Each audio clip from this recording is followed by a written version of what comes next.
Hey, everyone. Welcome to a more low-key All My Champions event. I think we're gonna call it, as we usually did, All My Cast. It's a little bit more of a informal podcast than we had. It's gonna kind of be whenever we have a thing we want to talk about. We're just gonna get together and discuss said thing. Today we're gonna argue about the Defenders. Today Defenders just came out on Netflix, and I know Logan and I have some very differing opinions about the quality of the Netflix MCU. So that's probably going to get brought up, because I'm going to bring it up for sure. And we just want to talk about Defenders because I really liked it. I really like this coming together of the heroes for hire, as it were. Also, spoiler alert, we're definitely gonna give away spoilers. Yeah. If you haven't watched it, go watch it. It's 8 episodes. Or finish watching it, come back. It's a short series. It's 8 episodes, and it's good. It's good. It's totally binge watchable, and there's not a whole lot of bullshit that comes into a normal television That was show. one of the things I was gonna bring up. Yeah. It was 10 episodes. It was 8. Was it 8? It was 8. Because I remember... Two out of the 3 of us watched it. Yeah. I watched it. Just watched it all. The trailers don't count. Right in a row. Yeah. That was a thing I noticed. It was... it seemed a lot shorter, but it also moved at a pace that I think was very, very well done. There wasn't... there was maybe one episode where they kind of, fucked around and, put people in places where they needed to be. It was towards the beginning. But that was one of the things I wanted to bring up because it was the pacing. It was done at movie pace. Well, yeah. Not show pace. Well, I think, so for those of y'all who don't know, because you've been living under a goddamn rock, I forget when it was. I think it was 2014. I think that's when Daredevil came out. 2014, 2015, something like that. I'm not going to look it up because that'd be unprofessional. That would be completely professional. Okay, all right. Daredevil came out, and it was the first in Marvel's line of Netflix shows, and Daredevil was solid, and it was a lot darker of a show than I think a lot of people were anticipating. I didn't know what to expect. Somebody just told me it was there and that it was part of the MCU. So I gotta watch this because I'm all about getting the whole story there. Yeah. And it's amazing. It's by far, even over the Defenders, it's still my favorite. Daredevil season 2 is probably my favorite out of all of them. Daredevil's definitely the best of the 4 shows. Yes, for sure. Iron Fist is a solid last for me. It's Jessica Jones for me. It's really hard. April 10, 2015. Okay. It's really hard for Iron Fist to compete with the other ones, though. Well, no one knew who Iron Fist was. I don't think that's fair. A lot of people know who Iron Fist is. I think adapting him to the MCU in the way that they're kind of doing the Netflix shows is kind of hard. Okay, so I looked up my thing. It might have something to do with the same thing they were worried about with Doctor Strange, and the fact that they're bringing magic and mysticism into it. Yeah. Whereas everything up to that point was science. Yeah, but Doctor Strange, I feel, was done very well, and I think Doctor Strange is a great movie. I just think there was a lot of missed opportunities with Iron Fist. So it's... The way I describe Iron Fist to people who haven't watched it is, number one, don't watch it because Iron Fist is garbage. It's not that bad. But it's like a shitty version of Arrow. So Danny Rand, kid, he's lost for years. He's a billionaire kid. He comes back. He's like, fucking, I'm Danny Rand, and they're like, no, you're not. And then it's like, yeah, I am. And I'm also a karate man. And it's like, then fucking Faramir's in it, and there's a lot. Faramir's in it. Faramir was in it. Yep. But there was a lot of it was a definite Arrow, lost kid comes back and suddenly has all these powers, and then. There was just a lot of, Danny... my main problem just comes with Finn Jones, the guy that plays him. Really? Because he talks like this the entire time. He doesn't really have any inflection in his voice. My name's Danny Rand. I'm the immortal Iron Fist. Spoken, but I mean, I think the only problem I have with the character is that he's childish. It's like he never grew up. Out there in the monastery. To that point, that is portrayed so much better in Defenders, which we're gonna get to in a minute. That was something we said before. Like, I think the problems with the characters, what makes the show good, probably, is the fact that they're all in it and they serve as buffers for all the downsides. Yeah, so how they're written. Yeah, a great example is I think it's episode 2 of Defenders. Luke Cage is following this kid he's trying to help because that's fucking Luke Cage. Like, he's like, I'm gonna help you whether you like it or not. Hero of Harlem, whatever. Let's go. Which is weird because I don't think that's his character in the comics. He only helps people that pay him. From what I read, I think just full disclosure, I'm not a big comics lore man. I just look it up when the new stuff comes out so I can compare it. I never read them as a kid.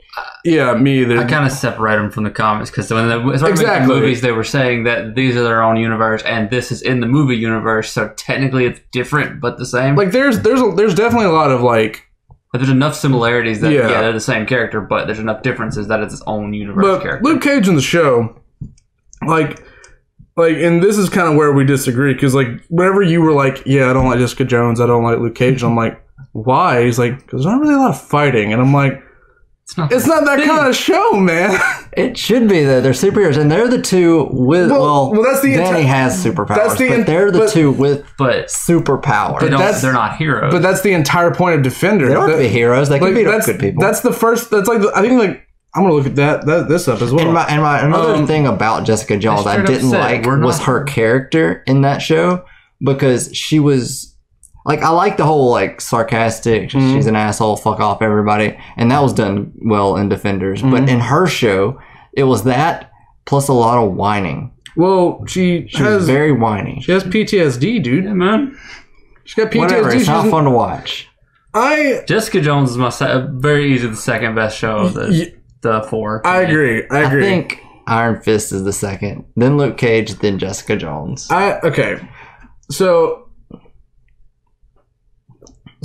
Daredevil is definitely it's the best one. Is the Batman kind of character, right? Like, he's definitely living two lives. He's definitely been trained. He's definitely knows kind of what the whole, he's the vigilante that, And I think he's the leader. Yeah, he's absolutely should be. Says it in Defenders. Absolutely, like, you can lead them better than Iron Fist ever could. I was like, yes. Jessica Jones. He's also reading off the character that Danny Rand is as a child. He's still a child. He pretty much will always be until later on. So he's like he's meant to lead, but he can't lead because he's not mature enough. Well, yeah, no. And then so Daredevil's definitely the Batman, the sort of gritty like crime drama. Jessica Jones is a more detective noir, where she's like trying to figure out how all the pieces fit in this case she's working on. They're all Batman. Luke Cage is he's definitely more of a he's I'm trying to think of the way I explained it before. Hero of the people. Yeah, he's a hero of the people. He's not he's not trying to go out and be a hero because he can. He feels like he should.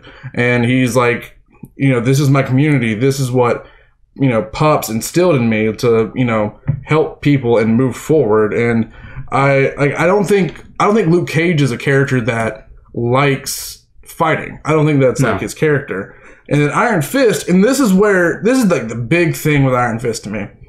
It is a kung fu show. The kung fu wasn't good in Iron Fist. It was. No, it wasn't. Like when he jumped and spin kicked that one guy when he came over the fence. I was like, that's awesome. The problem with the fighting to me was I want to see more of the kung fu. But when he pulls out the Iron Fist, it's over. Like, the fight ends. It's very One Punch Man. I was under the impression that the Iron Fist is just a thing that is on all the time. Like, and it didn't like, it wasn't like a thing, like a last resort kind of deal. I thought that was just kind of like I thought that was Iron Fist's deal, is like to get this fight over and done with.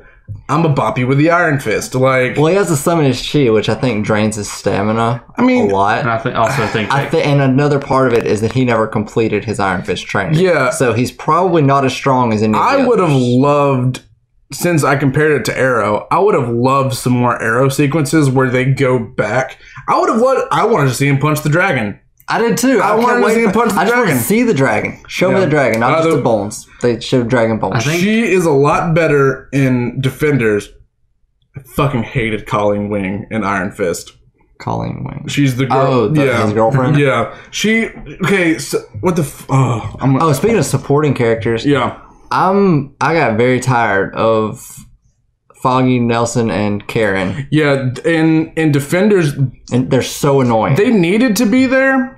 But... They needed to be there for him. Yeah. Not just nagging him the whole time. I'll get to that in a second. I mean, he was the only one who had no support. Yeah.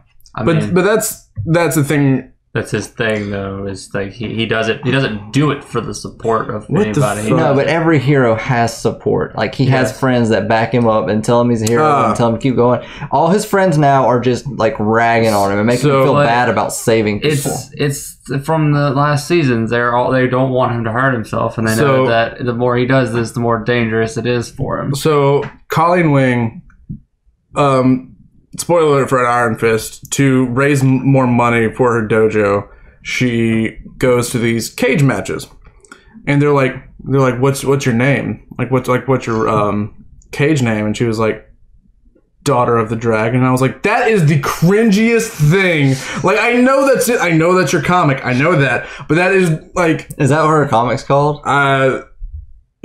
It's apparently one of her affiliations is the Daughters of the Dragon. Oh. Frequent ally to Luke Cage and Iron Fist. Yeah, there was just a lot of things about Iron Fist I didn't like, and I could go on for...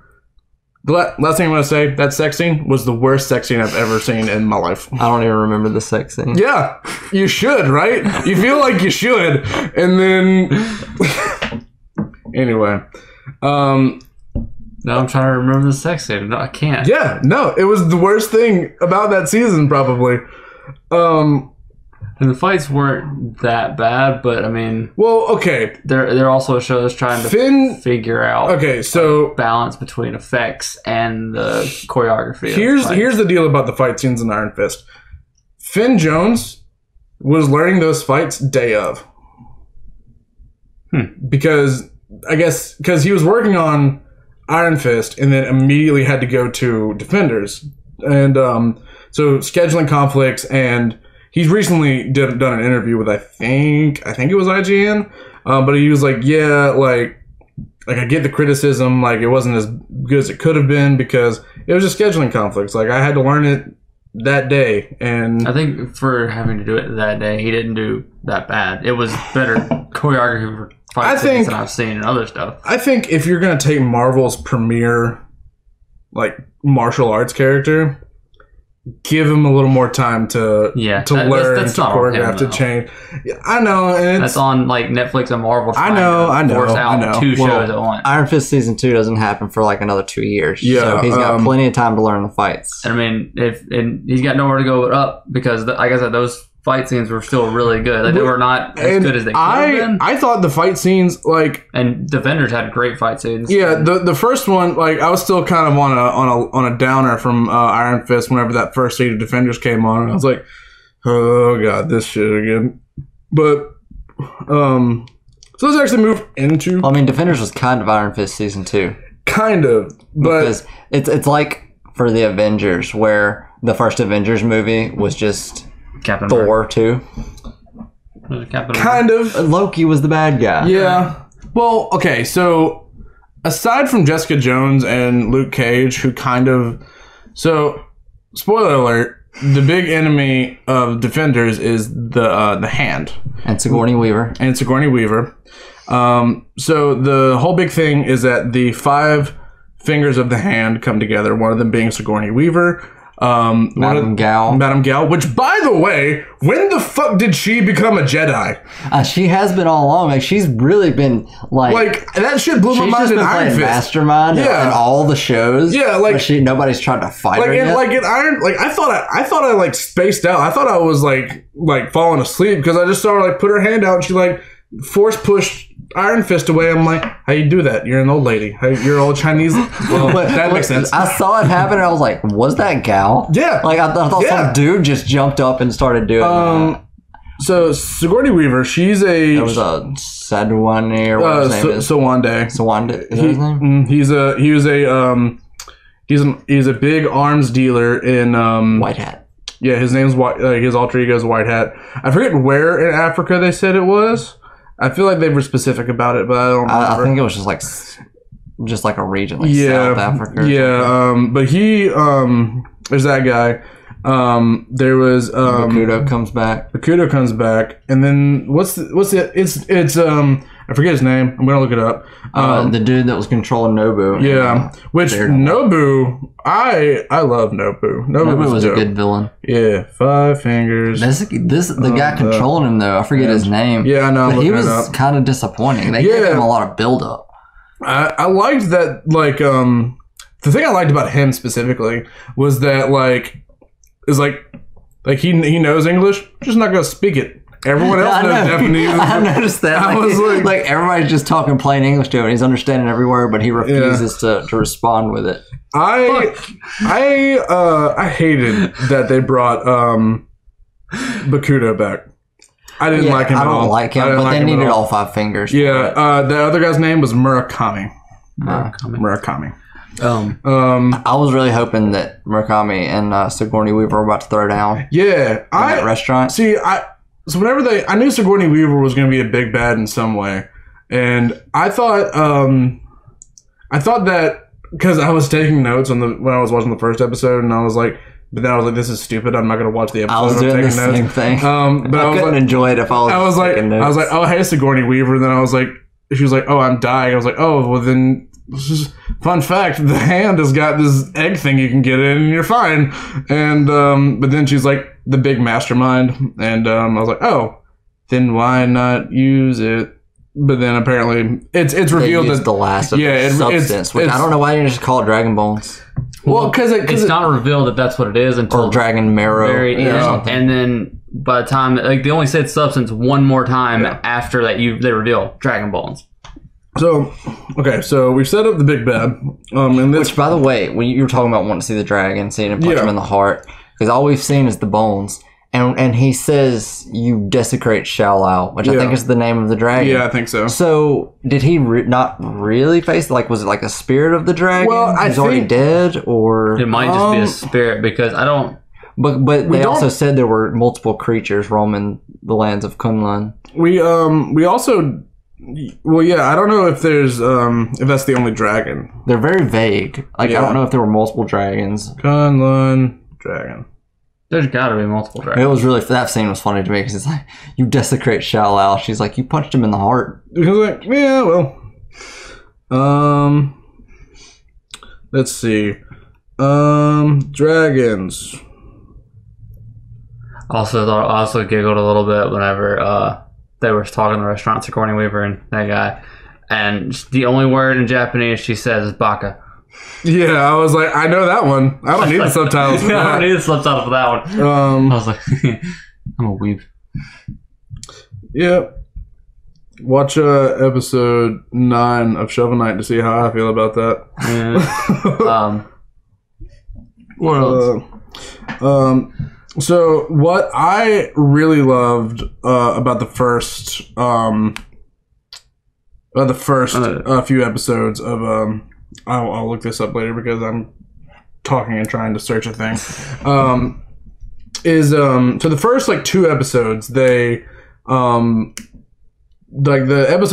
characters get together in episode 3, but the first 2 episodes is just them kind of doing their shit. which I thought was like really well done and put together. Like, of course, Iron Fist is going to be looking for the hand all over the goddamn world because he's a billionaire and he has a plane. He just buys buildings because he wants to. Of course, Jessica Jones is going to be fucking drunk and looking for a case. Great. She wasn't looking for a case. She's trying to she was avoiding cases. Well, she got one and then she was hype about it because she was like, "This is weird."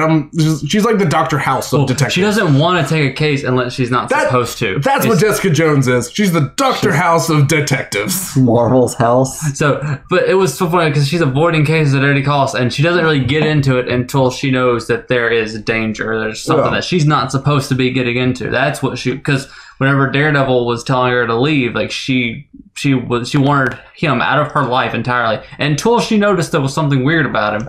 And then she followed him. And I'll get to that. I'll get to that in a second. And then Luke Cage getting out of prison, being Luke Cage, he's just like, I'm gonna go back to Harlem and help people. Like, I'm gonna be good. After he bangs a nurse. And then after after a run-in with Misty Knight, the biggest cock block of them all.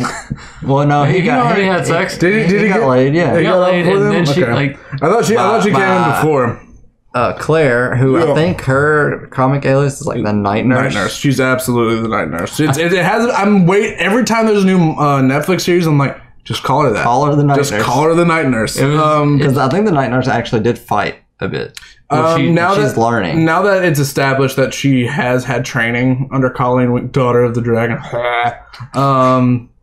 They're best friends now. God, that's so stupid. Also, this show had like the least amount of Claire of all of them.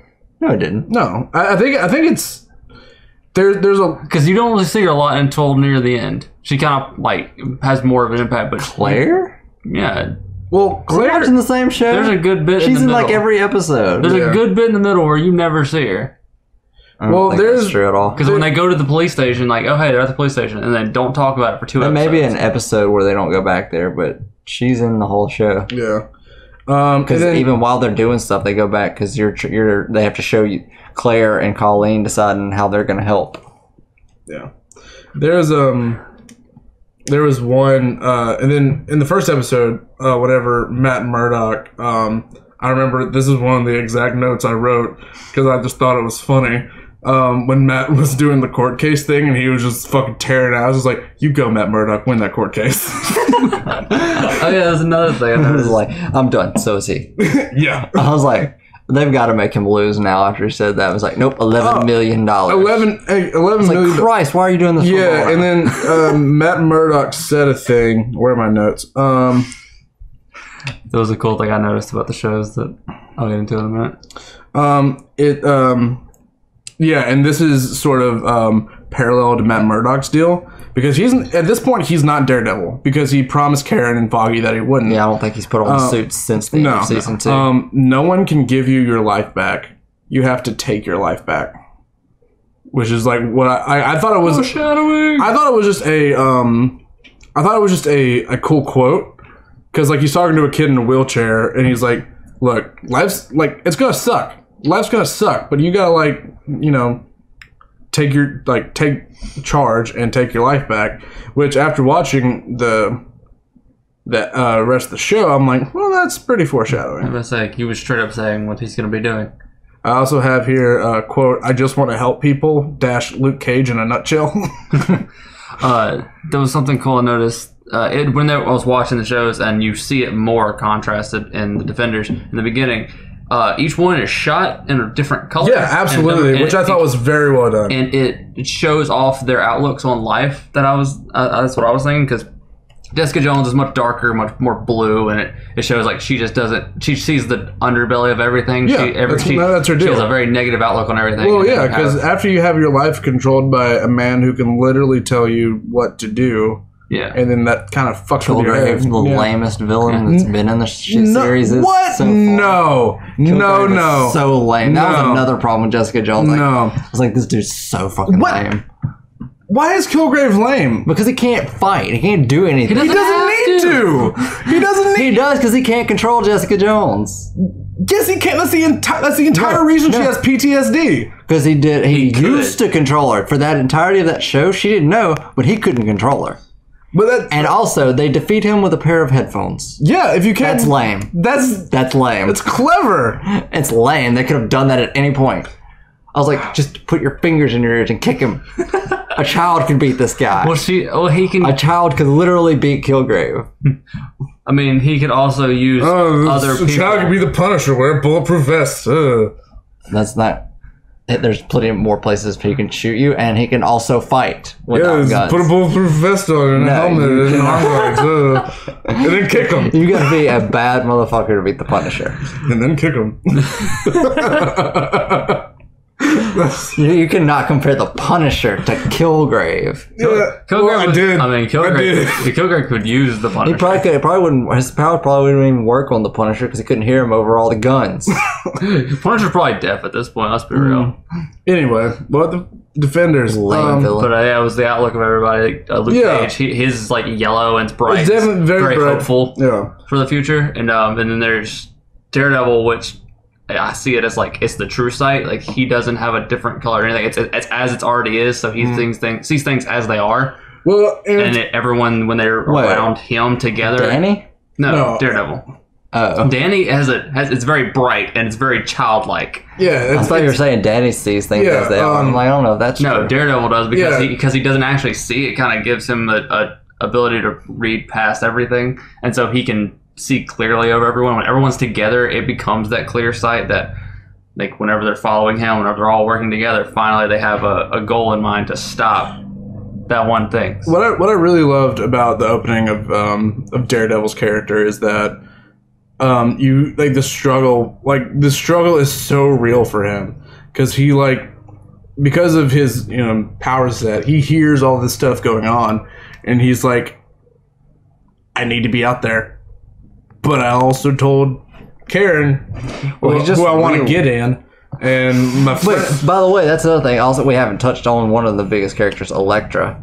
But I love does her. Matt love Karen or Elektra? Yes. Yeah. I was like, who are you going for here? It's like... it's one of those deals where Matt will always love Elektra.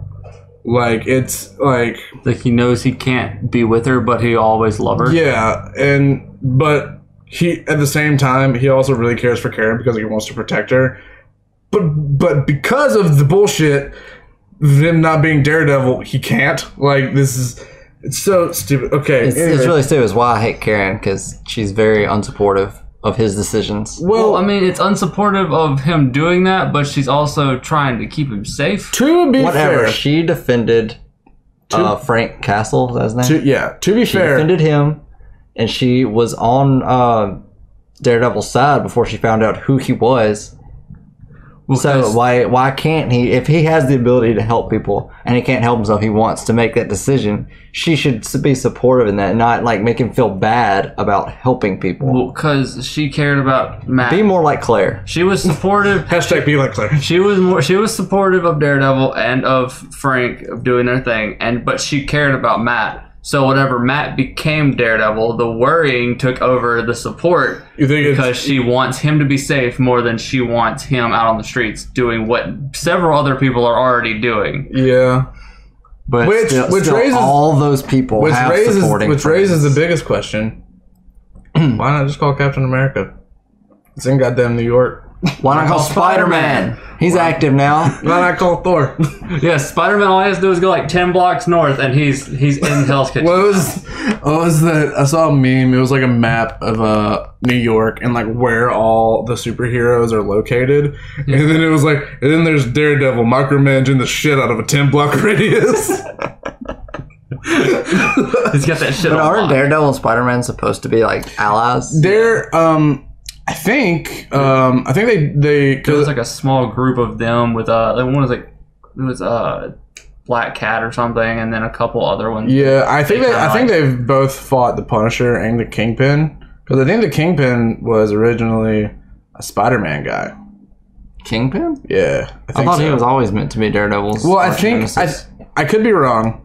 I remember the Kingpin in a lot of the animated Spider-Man show.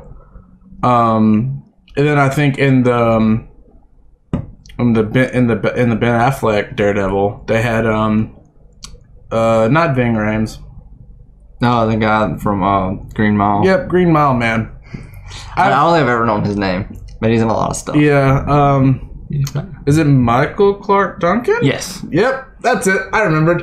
But he was good, but he's not as good as Vincent D'Onofrio. He made an amazing actor. He made season 1 of Daredevil. When that man, spoiler, crushed the Russian's head in a car door, I was like, oh shit, we're in. This is the This is how you do gritty, DC. This is how you do it. When he killed the reporter because he went to visit his mom. Like, he slowly built himself into a rage. Yeah. Like, I'm not here to... so it's like, I'm here to kill you. And he just, like, jumps on him. Vincent D'Onofrio is great. By the way, side tangent, because I knew this is what we're going to get into. Did you know that Vincent D'Onofrio, the man who plays the Kingpin, played the alien in Men in Black 1? Yeah. Yeah. I did not know that was him until someone pointed it out. I think I noticed it. He's an amazing actor. Oh, he's great. He'll get into a character and just write it. Yeah. It's okay. so great. Back to Defenders. Back on point. The tonal juxtaposition the first couple episodes was great between all the characters, and it moved very naturally into the team up and like the sort of like you start off with two pairs. You have probably the one I like more. Luke Cage and Iron Fist teaming up, or not teaming up. They meet. They're bonding. They meet because they fight and they're bonding. Dude, it was like that. That was awesome because it was like so. Luke Cage is following this kid he's trying to help because he's Luke Cage and he just wants to help people. And then Iron Fist and Colleen Wing are searching for hand shit, and they kind of cross paths. They cross paths, and Iron Fist is he's chasing after the kid that Luke Cage wants to help. And Luke Cage is like, nah, dude, you're not. Like, like picks him up and throws him away. And then Iron Fist does what Iron Fist does and tries to punch him. Just kung fu. I was like, they're going to let Luke Cage get his licks in. Because once the fist comes out, the fight ends. He's just going to one punch man. And it's like... And it wasn't necessarily One Punch Man. He hit. I mean, he got back up, but the fight was over. Yeah, but I was like, he's gonna let Luke get his licks in, but then Iron Fist is gonna get his one in, and then it's gonna split up. Also, that scene was over. Like the guy ran away, and I mean, he doesn't want to use because Iron Fist. I love that he went flying through the wall. I thought he was just gonna fall over. I was like, damn. I mean, it's kind of natural that he doesn't want to use it because it is a weapon. If it can hurt Luke Cage, it does a lot of damage to normal people, and he doesn't want to use it against some random guy who's in his way until he has to. That's why he doesn't just. It's really funny because the motivations of these characters are so in character. Like Luke Cage wants to help. Iron Fist wants to find the hand. Jessica Jones is on the case. Matt Murdock is like, I'm gonna be your lawyer. Like that's kind of the deal. And then they kind of just come together. Which, okay, speaking of, I'm your lawyer, and if we lose the case, I'll kick the other side in the face. Yeah. So just kick him. So a lot of Matt Murdock gets. Oh, by the way, this is important. Jessica Jones, the guy she's looking for, she ends up going to an apartment building that is empty, but goddamn loaded with C4. Holy shit. Like, holy shit. Like, she's, That's a lot of... Also, the way they were handling the C4 at the end of the movie is not even close to how you're, like, just tossing it around like a crazy person. Who was tossing it around? No one was tossing it. Colleen and... I saw no one tossing C4. Go back and watch them setting that C4. They're just like, throw it over here, throw it over there. Anyway. I don't think that happened. So, they're fucking madmen. So, no. Before we get too far off, I want to talk about one more thing with Iron Fist and Luke Cage. Yeah. Because that first punch across his face just knocked Luke Cage across the... Yeah. Whatever. The next time he does it, when they're all in that room after they've killed the African dude, he punches Luke Cage, and then you get somehow a Thor hammer on Captain America shield effect that knocks everyone down, including Danny. I think he was ready for it. What happened there? I think did he just lose control of the Iron Fist? I think you can tell with how angry he is that he's losing control. I think it happened in the first bit, but there wasn't enough people around to have. But it didn't knock Danny down. That's what I'm saying, because when he punched Luke Cage the second time, he knocked him down. Knocked Danny down as well? Yeah. I don't remember that. He got up limping, and Daredevil just like grabbed his leg. Yeah, but he's right. It probably has something to do with the fact that he's losing control of himself. And like, did it just explode energy out when he punched? Probably. It was probably a lot of, like, I bet there's a concentration aspect to Luke Cage as well. He saw it coming this time. Yeah, so maybe he tensed up and was able to prepare for it, and then that just had a concussive way of how it was. And then, like, in the final episode when he goes, him and Gal have their Jedi showdown. She puts her hand out and he punches. He doesn't hit anything, but he knocks everybody in front of him down. So weird. So it could have been that same attack, but he wasn't controlling it the first time. He may have reflected it with his fist. How cool would it have been? That's also a possibility. I did not. Also, I think that his fist requires focus, and the angrier he gets, the less focus he has. So whenever he can focus it all into one point, whereas whenever he's losing control into that situation with Luke, he just throws it just so he can get him away from him. And it could also be that Iron Fist or that Danny knows that it takes a lot to get in, like, to hurt Luke. So maybe he just threw everything into it. Could have been. That's true too. Also, what happened to his healing powers? Yeah, they kind of did do that. Yeah, they kind of threw that out the window. Yeah, I was like, when Colleen got. Well, there's thunder. Enjoy that. I'll try to high pass that out. Yeah. Colleen got cut by Bakuto. Yeah, and the poison. I was like, she poisoned her? I think she was poisoned as well. It's poison. Oh, I didn't even. I think that's the entire reason he had to use the cheat. Yeah, because otherwise they got Claire. Of course she can stitch a wound. Like, Claire was there. But I was like, surely he's just gonna like heal it with his hand, but he never healed it. Yeah, I was like, I'm pretty. Isn't this something you should be practicing? It's a new power. Like, I remember very little from Iron Fist, but I remember you could heal. Yeah, I mean, it may be something that he has to, like, recharge really hard on, and because it all happened in a span of like 3 days. He didn't have time to recharge fully enough to do it, because I think it like knocked him out when he did it the first time. If I remember correctly, I'm probably wrong. Possibly. Okay, so I don't remember if this is before or after she gets taken into the police station for the first time, but Jessica Jones, the guy she's looking for, actually comes to her, and he's got a gun. He's like, stop looking for me. They're looking for me. No one can help me. And then she's like, what the fuck are you talking about? And sure enough, who comes but Elektra? And he's like, fuck you, bitch. You ain't killing me.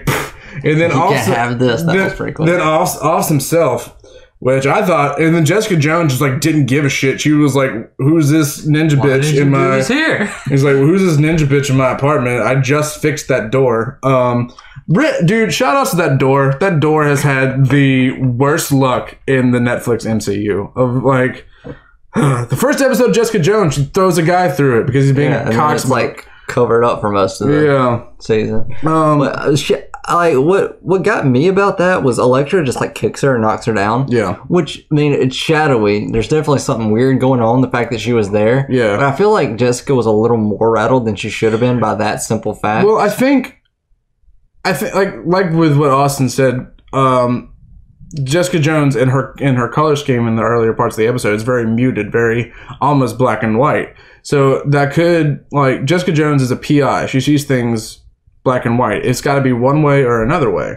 So it could be that she's like, number one, a guy coming in and blowing his brains out in your apartment's already weird enough, but now you got this shadowy ninja bitch following you. Like, what's that deal? And then she just leaves when you're done. Like, what? Like, that's like real strange, which leads Jessica Jones to go do all of her other investigating. Yeah, but she was talking to Misty Knight and talking about like there's some weird shit going on, as if like she had seen something supernatural. But I didn't really see Elektra do much. I know she's strong enough to hurt Luke Cage. Like she definitely super powered in this.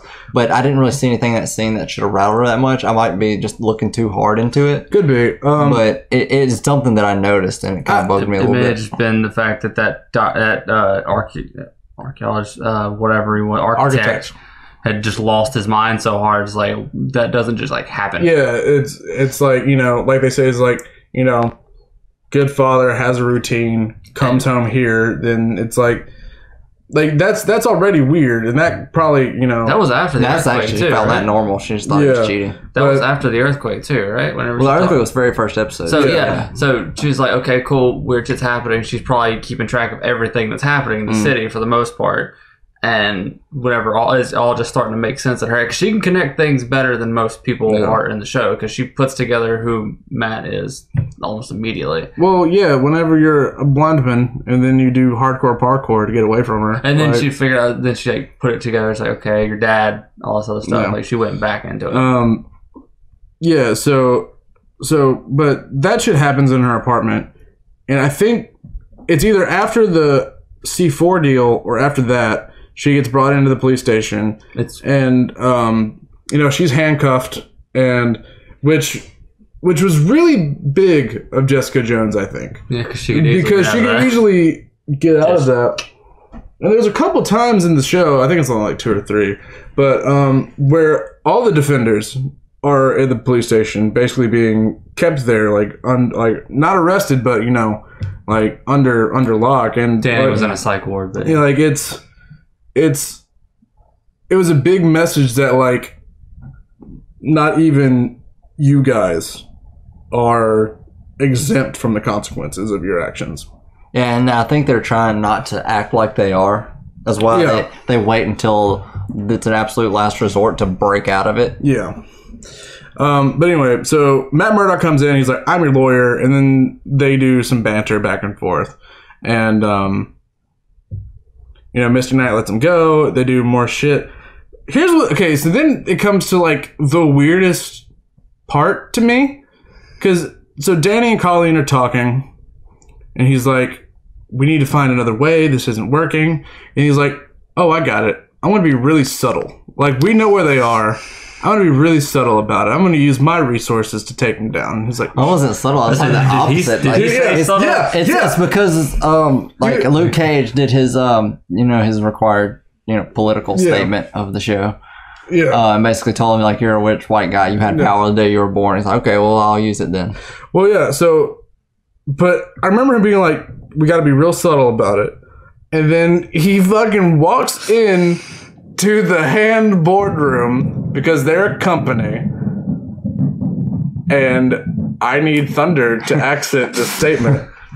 And he just goes in and he was like, I'm the immortal Iron Fist. I'm going to stop you. And I'm going to sue you and you. And I was like, and you're going to go to jail. That's not subtle. Bruh. That's not subtle. But then what? But it probably... It led to probably my second favorite fight in the show. In the hallway? The hallway. Just because so Jessica Jones is like, dude, I know something's up with you. And she's like, I have evidence, asshole. And he was like, take your camera. No, you don't. That's a digital camera, jackass. And then, like, I forget how Luke gets there.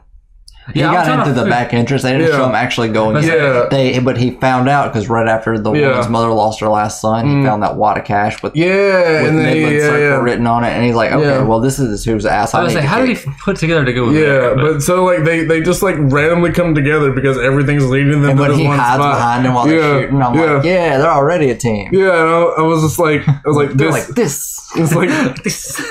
It's like fucking anime protagonists. They just can fight together now.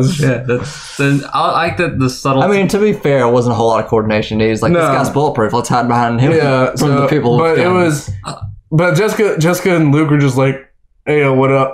What you doing here? We'll talk about that later. I like the subtle thing of, like, Jessica got up there to the elevator, but whenever one guy comes out, he's already fucked up. Because you put it together that she fucked a guy up and then just took the elevator up, and he follows her. Yeah. Like that subtle little, like, hint. Dude, but the hallway fight was great, and it led to probably my favorite scene between all of them is the scene, like the episode in the Chinese restaurant, because it's like the first time they're all together, and Iron Fist, like the dumb kid he's like, oh man, what's our next movie? That was really good, you guys. And fucking Daredevil was like, fuck you, dude. Like, we just met. There's no way this is... She's very strong. She's very strong.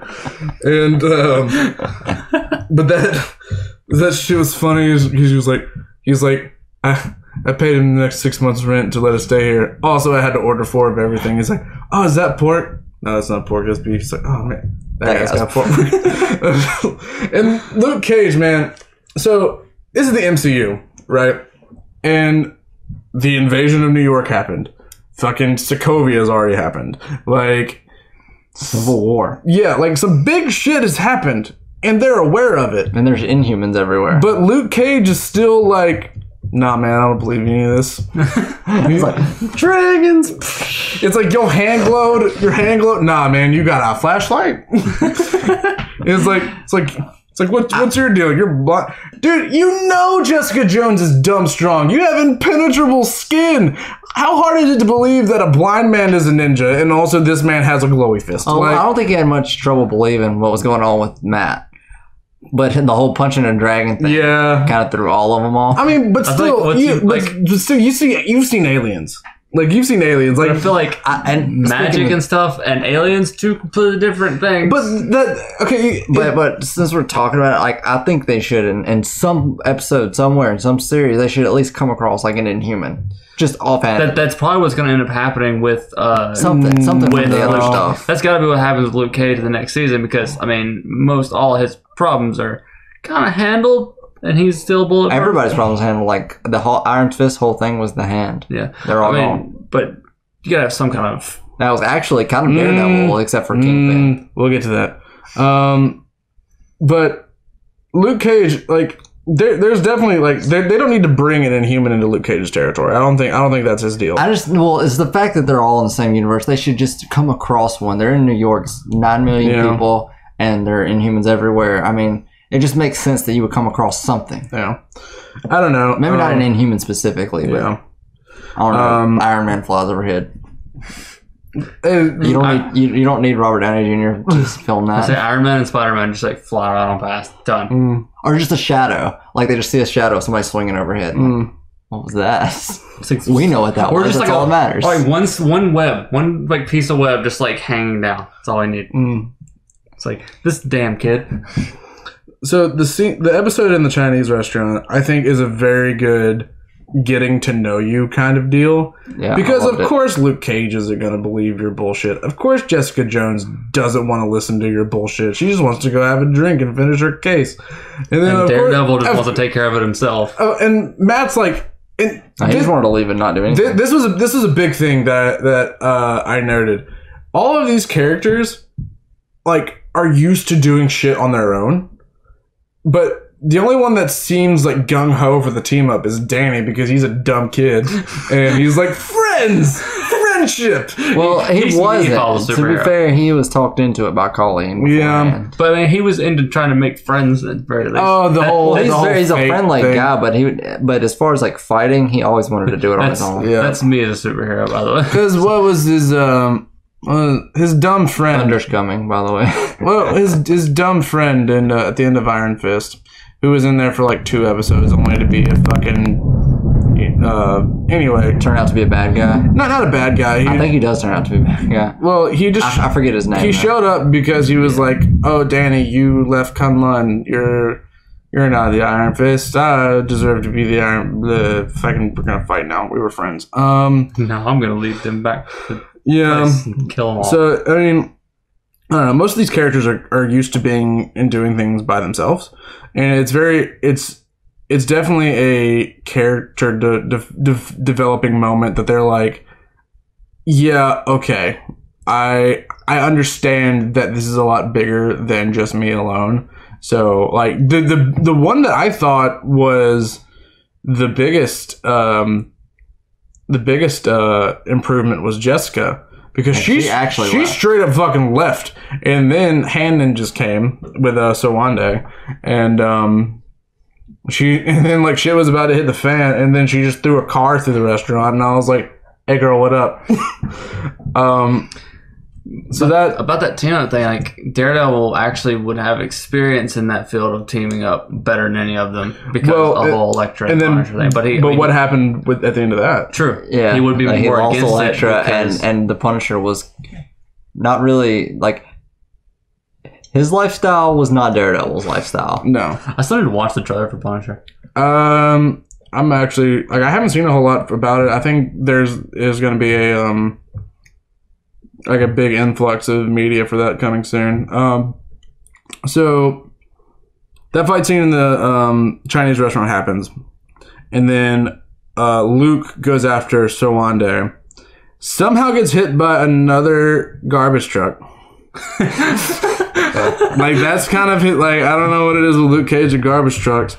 But then he goes MIA for a minute. And then after getting his ass kicked from it, dude, and then he shows up like with him captured. Yeah, and I was like, handled it. I was like, how you like? I would have loved to see that. Like you got hit by a truck. Like yeah, that was a cool way to return it. Yeah, that's something I'd like to watch.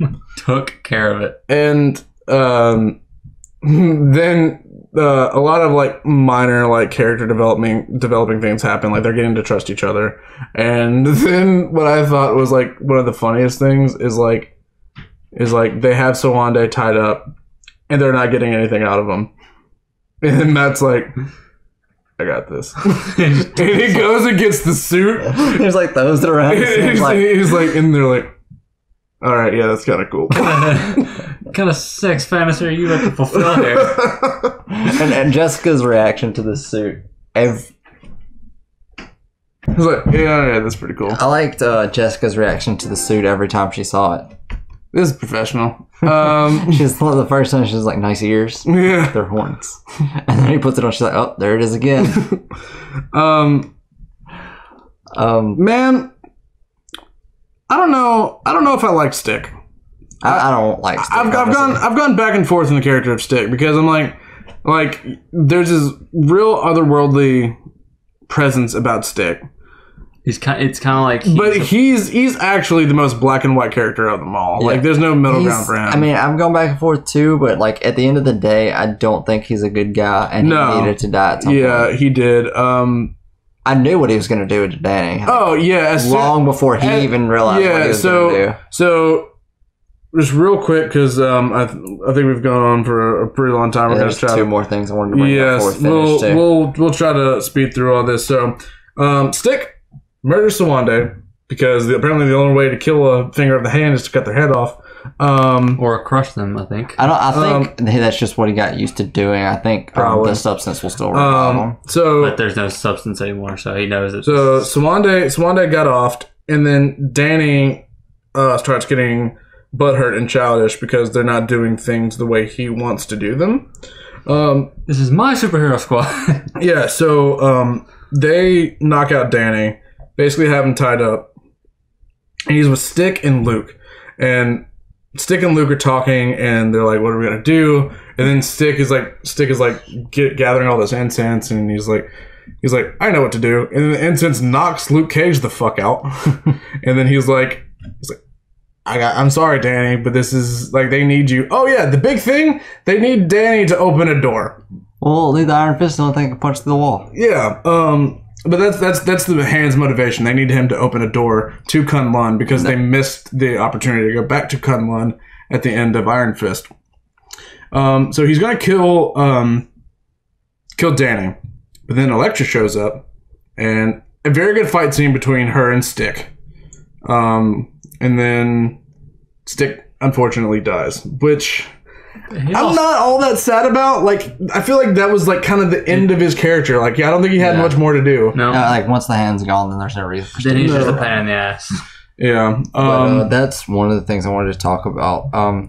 First of all, like the quick one, and get that out of the way. Whenever they capture Danny and take him to the door, he is tied up with Velcro. Was it Velcro? Yeah, she's like I'm free now. You can be too, and she reaches across him and unchains. It's Velcro. The Velcro. But I mean, I'm like, wow, the Iron Fist is disappointing. Well, but anyway, I just wanted to point that out because I thought it was funny. But the big thing that I wanted to get to was we haven't talked much about Elektra.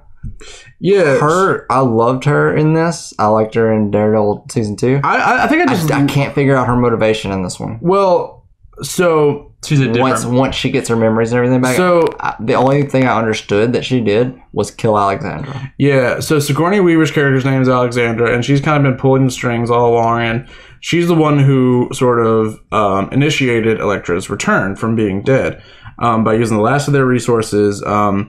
Elektra loses her memories and is nothing but a killing machine.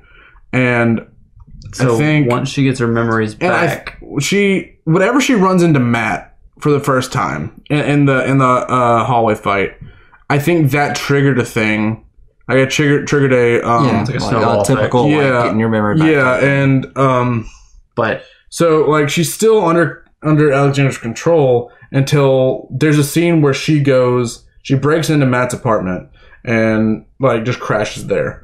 And yeah, that was I felt like that was a really good scene for her character when she fell asleep in his bed, and because that's like she knows she's getting everything back, and after she gets everything back, she's like, oh, I've been a puppet this entire time. That's not me. I'm not a puppet.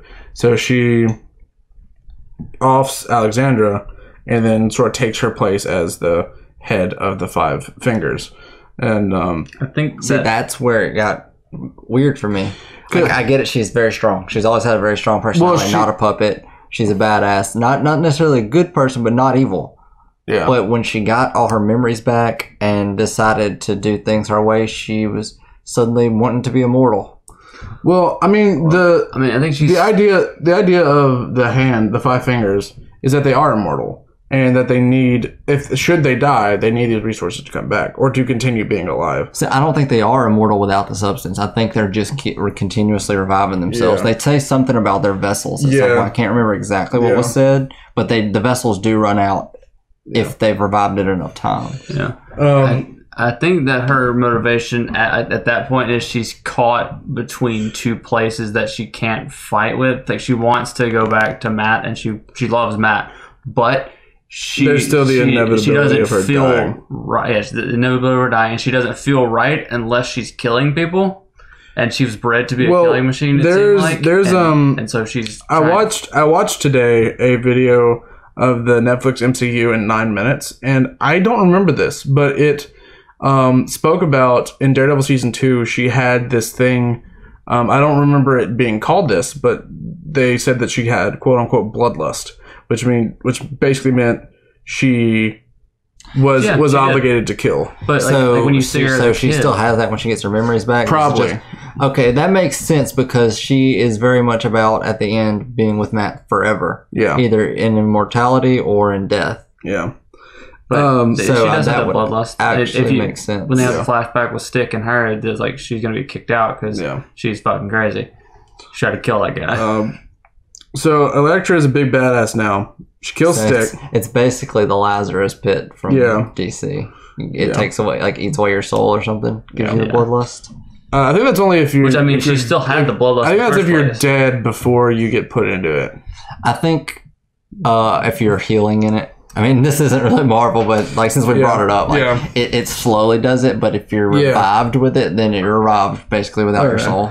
But Elektra already had the bloodlust before she. Not to that extent. I think it was worse. Matt had convinced her to be good. Well, because she died and she had come back, but she had no memories of anything. But all she still has her instincts. Her instinct is the bloodlust, and that's all that's been fed into by. I think there's also you're happy.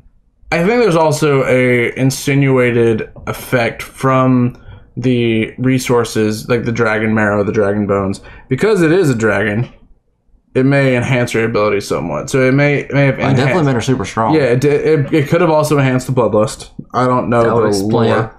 That would explain my. It could be like Captain America's serum. It amplifies everything, your abilities and your personality. Yeah. So just quick running through a lot of the. We'll hit the major points. So Elektra kidnaps Iron Fist. Luke Cage, Daredevil, and Jessica Jones don't really know what the fuck to do, so they continue searching, and they find out that. And then Daredevil is like, "Oh yeah, there's this big ass hole under Midland Circle." Yeah, that pissed me. I was like, "Dude, talk about the hole." Like that was such a big thing in season 2, and he never talks about it. So I was like, "This is clearly something." So they do a lot of detective work. I honestly had forgotten about it too. Oh, that's been bugging me forever. Okay, this is the biggest bit about Defenders that pissed me off. So they get put back into the police station because Misty Knight shows up, Stick's dead. They're like, there's a headless corpse over there. Yeah, there's a headless corpse over there. Like, you're going to jail. So, and then Jessica Jones and Luke Cage can walk away. No problem. Foggy, the man who has been adamant about Matt Murdock giving up his life as Daredevil. Yeah, that was supportive. Brings him the suit. He's like, I need you to make a choice. And then he's like, here's your goddamn suit. And I'm like, it's like they need to see you as a lawyer and only a lawyer. Yeah. And you didn't. And you just said that was supportive. But if you listen to his reasoning when he's talking to Karen, he's like, I was trying to get him to close the door, not walk through it. Yeah. And I was like, no, you dumbass. You just gave him you gave him his kick-ass shoes. You gave him his fuck you hat. Like, he's gonna go do the shit. They were like, they thought... Gave him his dancing shoes, stay off the dance floor. I like how it was like, they thought you kidnapped me. It's like, what the fuck? And then suddenly there was this other guy that no one knows. I just hope, because they showed that Daredevil's still alive at the end. Like, they didn't leave that up. Yeah. That's also... I hope when he comes back... Elektra might still be alive too, by the way. She's superpowers. Oh no, she's for sure alive. She's for sure alive. I hope when he comes back, Foggy and Karen have learned their lesson and they're supportive of his life. I think they will be because like, oh god, he's back. Thank God he's alive. Okay, so but it could also be the other way. Running quick through everything because we're going a little longer than we anticipated. Okay. Well, I'm gonna cut like a minute out, so we'll be fine. Okay. So Foggy makes the worst decision of his life, and Matt, Jessica, Luke Cage, Claire, and Colleen have a plan. They're gonna go take all the goddamn C4 that Jessica found at the beginning of the season. That was Colleen's plan, and the other three's plan was to fight the Hand. Yeah, and they're gonna blow up Midland Circle, and Luke Cage, being Luke Cage, is like, and this was a big thing that I thought was really well done, because Luke Cage is like, no, you're not. You're not gonna do that. And but then they explain it to him. And he's like, this is literally the only way. There's no one else here but us. And them. Like I think a long time ago, before a lot of events, Daredevil would have said straight up no. Yeah. Claire would have said no, and even in Iron Fist, because she was against murder in any capacity. But it was the emphasis on like, this is the only way to for sure stop them. And then Luke Cage was like, as long as no innocents get hurt, which I thought Daredevil suddenly was like so. Well, Daredevil's gonna agree that 100%. Because he's the same way. He doesn't want to. He didn't want to kill Kingpin. He didn't want to kill anybody. I mean, so he did. It's not the like that he's okay with. I knew he was gonna say it. It was more of like his hearing everything is very selective, because he didn't hear the cop cars coming until they were there, but he could hear the entire building being empty. I think he probably knew, but it's like shit. The cops. I think that scene had one of my favorite lines from Luke Cage in the whole thing, when Claire's like, everything that's been said here is insane. He's like, thank you. She's like, but he's just like, sweet sister. Luke Cage is sweet sister. That's awesome. Luke Cage is the most rational of all of them. He's just like, it's like, this is crazy. You know that, right? No nonsense stoic type of character. Yeah. But he is older. He's like, he calls all the people he's helping like son. It's like 40 something. Mike Coulter just does a great job as playing Luke Cage. I think he's great. Yeah, for sure. I like the character. Like Luke Cage is much older than the rest of them. Just wasn't my favorite of them. So they have this conversation. They agree blowing up the building is a good idea. Sure. And so Colleen and Claire go off to do that. And then Luke, Jessica, and Daredevil find an elevator, weirdly enough.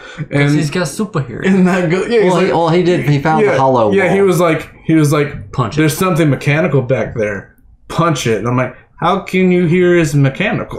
It was like when you tore it open, it was just like an air conditioner. that would have been great. Or like some employees like hid their Keurig. A mini fridge. He's like, I was thirsty. So this elevator goes down the hole, and then it cuts back to Colleen and Claire. And fucking Bakudo, the worst goddamn character in the show, shows up.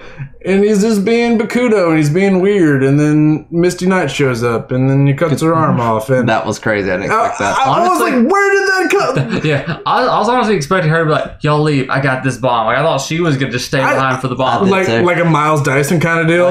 We also glossed over the fight between the Defenders and the Four Fingers. Yeah, 3. Well, no, this is... No, there were 4. The 3 in the garage? Yeah. There was only 3 of them there. Gal, the Bakudo, And the Japanese guy. 3. And who? Wait. Oh yeah, you're right. Because Iron Fist is in the basement. Because at that point, Alexandra's dead. Also, I want to talk about that was a cool fight. Well, I want to talk about that fight because it took 2 of them to take on the little old lady, and Daredevil just taking on these 2 kung fu masters by himself. Like every time they actually faced off, the defenders kind of kicked their asses. Well, they weren't as badass as they were built up to be. That's kind of the point. I think it's also showing how weak. I think Gal is also the only one that has any supernatural abilities, which is really weird.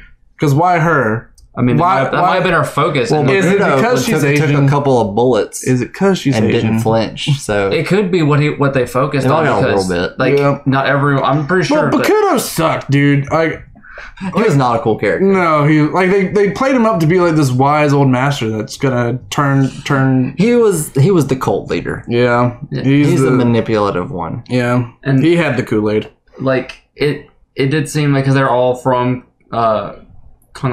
Kung-Lao is from Mortal Kombat. Kunlun. They're all from Kunlun from when it originally started. Yeah. So I'm assuming that there are different teachings for Mortal. Actually, they're all from different places. They went to Kunlun together with the original elders. So they probably had some kind of training from different respective areas. They probably and when they came back, they were like, well, okay. And so they also developed skills over centuries. So one day, building influence in their own way. So one day, it's a throwaway line. But Stick is like, he hits you 5 times, your heart stops. I was waiting for that when he was fighting Luke Cage the first time. Yeah, but then I was like, it makes sense that he's fighting him because he can't get through his skin. Like, it's not affecting him. But yeah, that's another thing. Sigourney Weaver is just kind of manipulative. She's a puppet master. I think because she did beat up Elektra whenever she woke up. Yeah. But I think she was not afraid of the Masamune or whatever his name is. Murakami is a ninja. I think she was a badass. They just didn't show it. Murakami was he trained Nobu, and Nobu was dope as shit. So Nobu was probably if Daredevil was Goku, Nobu was Vegeta. Because he whooped his ass like nobody else. Yeah. And then Daredevil almost died, so he became Super Saiyan. Yes. Because in that fight, I mean, like, I don't think I've seen Daredevil get his ass whooped like he did in the fight with Nobu. The first fight with Nobu, where he set him on fire. There was a fight with Kingpin that I got fucked up pretty good. Yeah, but that fight in that warehouse. That was a really good fight. Daredevil took a bullet to the skull. That's the thing that happened. Boss. I also want to point out that in these shows, because they're not all like superpower, even though there are superpower people, the fight scenes and the choreography in it are amazing. They've done a really good job. Except for Iron Fist. Like even in Iron Fist, it wasn't awful. You could do much worse. I feel like I guess my main deal is like it's the Kung Fu show. Make the Kung Fu dope as shit. Fuck everything else. Scheduling conflict. Yeah, whatever. Well, dude, if you're making a Kung Fu show, take the time to have your lead, who is the premier martial arts character, learn goddamn Kung Fu. God! I'm sorry, Finn Jones. This isn't directed at you. This is... I like it. You were great in Game of Thrones. I love you in Game of Thrones. Who's he in Game of Thrones? The Prince of Flowers. Loris Tyrell. Really? Yep. So that's why... Spoiler alert for Game of Thrones, he got blowed up. You were warned. Wow. We said spoiler alerts at the beginning of this, but we were talking about Defenders. If it becomes a problem, just like bleep it out. I don't know. Well, won't know if it's a problem until it goes up without the bleeps. I think at least I didn't spoil last night's episode, which that shit was dope. This isn't Game of Thrones podcast. Stop it. I've been watching. But so here's the thing about Game of Thrones, you guys. Get the mic. There's a game. There's also Thrones. It's pretty fucking dope. You should watch it. I do like this show more because they cut down as much as possible on like superpower. Effects, because I watched a video, or I saw a video of Supergirl and the Flash from like one of their crossovers of them fighting without special effects. Yeah, it's the cringiest shit. I saw that too. Because he's the Flash does his little arm things, but he's actually doing this. Oh yeah, is that from the Magic Carpet Use Fly video? Yeah. And it's Supergirl to go, and then she goes. I was like, I'm just like. Like, why do you gotta make me think about that now? Like, you don't watch stuff like that for superhero shows, man. But now I could say this is much more like closer to realism, and it's definitely not Nolan Batman sort of grounded in reality, but it's definitely the most human of the Marvel properties, I think, because it's like, again, these people are like they're not Iron Man, they're not Captain America. It's a goddamn the most affectionate dude. It's a strong ass girl. And it can't be broke. Yeah, and then a man with a glowy fist and a blind dude. Like, I mean, okay, pitch me that show without telling me it's about superheroes. Pitch me that show. It is about superheroes, whether they call themselves that or not, though. Well, it's like, okay, so you're going into border. It is more grounded. It's like, it is definitely about superheroes. So I'm Netflix, and you're trying to pitch me Daredevil. Go. There's this blind guy who likes to wear leather. I don't work for Marvel. We are we're very much short on time. The hardest effect they have to do is like a wire pull, like for like knocking people back, and that's it. Okay, running through everything because so they're blowing up the building. Bakudo shows up, cuts off Misty Knight's arm. Apparently, she's a big player in the comics. I guess so. And apparently, that her no arm becomes a cyborg arm. Sweet. I didn't know that. Me either. I watched a video on it earlier, and they were like, maybe she'll get her cyborg arm. I'm like, what the fuck? I mean, he said that we'll do anything to make it better for you at the hospital. I guess Tony Stark's gonna show up and be like, boom, got an arm. I got more money than you, Danny.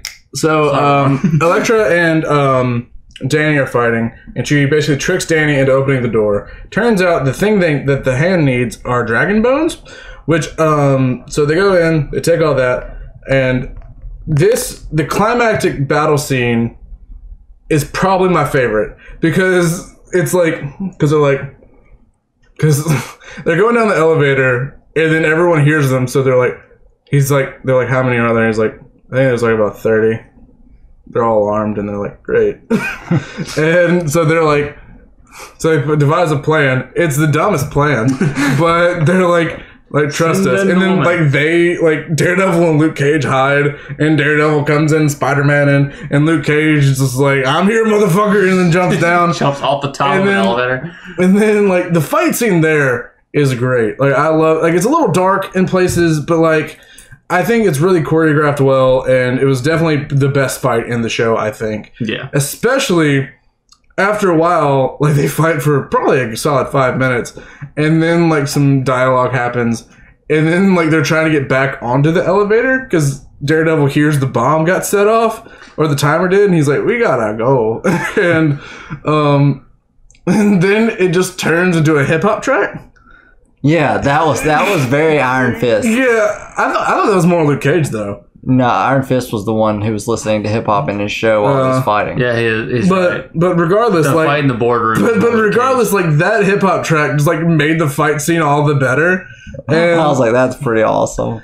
And eventually, Luke, Jessica, and Iron Fist get back on the elevator because Daredevil's like, I have to take care of Elektra.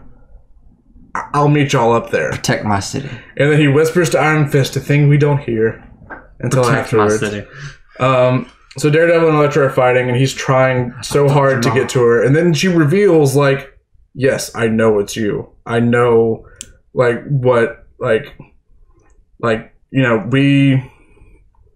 Like, I forget what exactly... turns into the Joker. Yeah, pretty much. And he's like, why not kill me? He's like, because the game is so fun. Yeah, and I was like...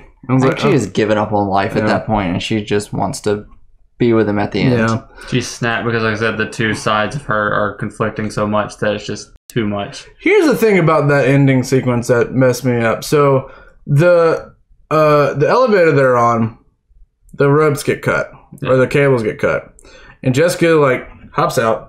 And then she catches it, and then she's like, come on, get the fuck up. And then they do, and then she drops it.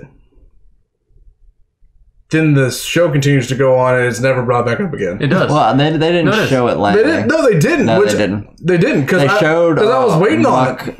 What's his name again? Bakudo? No. The other one. Murakami. Where he landed on that pole. They showed him down there. But then when Gal's talking to him, she's like the end, and they never show the elevator. It just goes up and shows the bombs going off. Okay. Yeah, but it didn't crash, and I was like, that would have like interrupted their fight.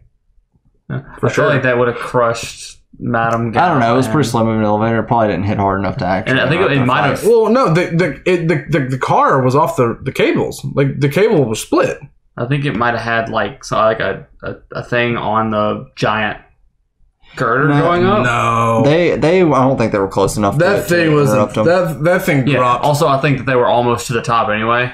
Whenever that happened, so it would have had a long time to drop. 9.8 meters per second squared, dude. It's getting faster the longer it goes. No, like that's what we're saying is like they're not standing directly under that elevator. But still, the fall of the car would have knocked some rock and at least made them stop a second, be like, that's weird, and then they would have continued.